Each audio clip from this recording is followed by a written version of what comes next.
This is your West Tennessee Today evening news. I'm Logan Whaley. Flooding is all over West Tennessee, in large part due to the massive amount of rain we've experienced in the last 48 hours. This is just a sample of what has fallen since early Sunday morning.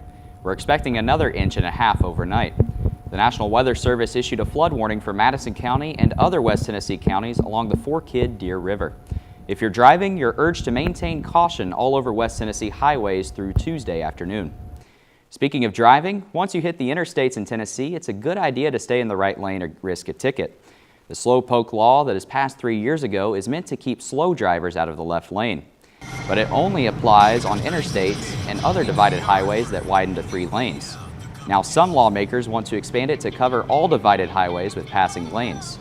The laws are not aimed at penalizing slower drivers just for using the left lane, but instead discouraging them from hogging the lane. Jackson police see the change helping the flow of traffic if it passes.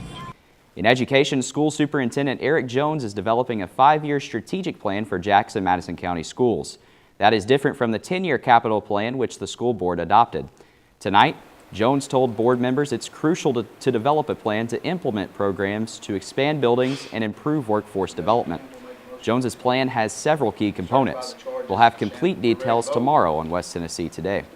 State Representative Johnny Shaw is now the senior member of the Madison County Legislative Delegation. He's long been an advocate for more money for pre-K education. He says with a new governor, he's hopeful the focus will lead to more support for early childhood education. Shaw told West Tennessee Today he says the earlier we can stimulate the minds of children, the better chance we can make them into productive teens. I heard some noise the other day about maybe pre-K online of some sort. I agree, but I don't wholeheartedly agree because Tennessee, rural Tennessee, is lacking in broadband. And I'm wondering how that's going to affect students who don't have broadband. Last week, 2 Republicans introduced bills that would legalize medical marijuana in the state. Former House Speaker Beth Harwell favored such a measure after she learned her sister in Colorado was helped by the drug to treat the pain from a broken back. But the bill is expected to have a lot of opposition in both the House and the Senate. Many lawmakers believe it would be the first step before legalizing recreational marijuana. State Senator Ed Jackson told us he does not see enough support to approve medical marijuana.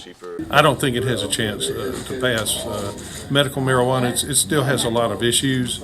I think there's some people say they would take the cannabis oil without the THC being, it can't be above 0.3, I think. And there's some movement there, and I think some of that's even legal now below the 0.3. And I know there's some people that are going to be growing the hemp for industrial purposes and other purposes too.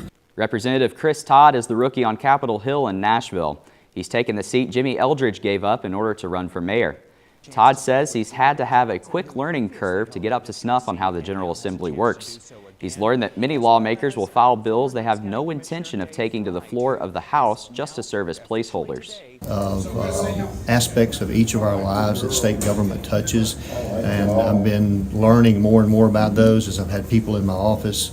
And it seemed like every few minutes I've got some different subject that we're discussing, and so that's probably the biggest learning curve, I guess you'd say. One of Madison County's rookie commissioners has just been recognized with a statewide honor. Jeff Wall received the Governor's State Volunteer Award in Nashville. Wall was recognized for his work to spearhead the annual Trunk or Treat event for children at the ballpark of Jackson. He also organizes the Fabulous Feud game show at the Civic Center in order to raise money for the Trunk or Treat candy or prizes. At the same awards event, Madison academic student Ellie Harrell was recognized as a State Youth Volunteer of the Year. As we told you, we are under a flood warning in West Tennessee.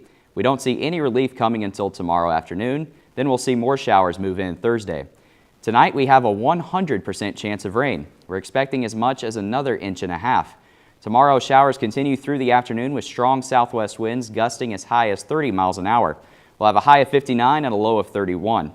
Wednesday is our one clear day with a high of 58 and a low of 41. Thursday, here comes the rain again, this time with an 80% chance, but that system will bring on colder weather for the weekend.